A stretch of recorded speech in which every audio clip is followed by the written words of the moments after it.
4 मई को West Bengal assembly election result आने के बाद पूरे स्टेट के अलग अलग शहरों में हिंसा का मंजर इतना खौफनाक हो चुका है। लोगों की हत्याएं की जा रही है, लोगों को मारा पीटा धमकाया जा रहा है, खुलेआम दुकानें जलाई जा रही है, कई पार्टी ऑफिस पर हमला तो कई पब्लिक प्रॉपर्टी को तहस नहस की जा रही है। लॉ एंड ऑर्डर मेंटेन करना पुलिस का काम होता है। अगर पुलिस ही किसी आइडियोलॉजी को फॉलो करके नारेबाजी करने लगी किसी पॉलिटिकल पार्टी के पक्ष में,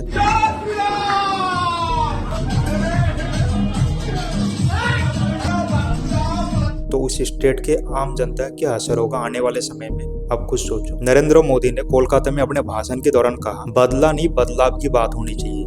आज जब भाजपा जीती है तो बदला नहीं बदलाव की बात होनी चाहिए। लेकिन रिजल्ट डे से लेकर अभी तक 5 लोगों का हत्या हो चुका है और हजारों लोगों पर हमले हुए। वेस्ट बंगाल में क्या यही बदलाव की बात कर रहे थे मोदी जी? तो सवाल सीधा है, ये बदलाव है या बदलाव? मतलब साफ है, ये पॉलिटिक्स नहीं, नफरत हिंसा फैलाने की राजनीति है, जाति धर्म के बीच बांटने की राजनीति है। खैर इलेक्शन तमिलनाडु में भी हुआ, रिजल्ट भी आया, जीत तमिल लगा बेहतरी काजागम पार्टी की हुई, लेकिन वहां कोई ऐसी मास वायलेंस नहीं देखी गई। क्यों? क्योंकि नफरत की राजनीति करना, एक जाति को दूसरे जाति से लड़ाना, हिंसा फैलाना, ये भारतीय जनता पार्टी की फितरत है। बीजेपी का मेन एजेंडा ही है नफरत फैलाना। अगर आपको लगता है ये मेरा कहना है तो आप खुद बीजेपी का नेता coming chief minister of West Bengal Suvendu Adhikari की स्टेटमेंट सुनिए। नंदीग्राम का हिंदू जनता फिर मुझे जिताया, वहाँ मुसलमान वोट पूरा के पूरा टीएमसी को मिला। ये लोग बहुत कट्टरवादी, इसलिए मेरा मार्क ठीक है, मैं नंदीग्राम का हिंदू के लिए काम करूंगा। भारतीय जनता पार्टी इलेक्शन से पहले बोला था गुंडा राज खत्म करेंगे। सारे गुंडे कान खोलकर सुन ले, 5 तारीख के बाद किसी भी नागरिक को परेशान किया तो उल्टा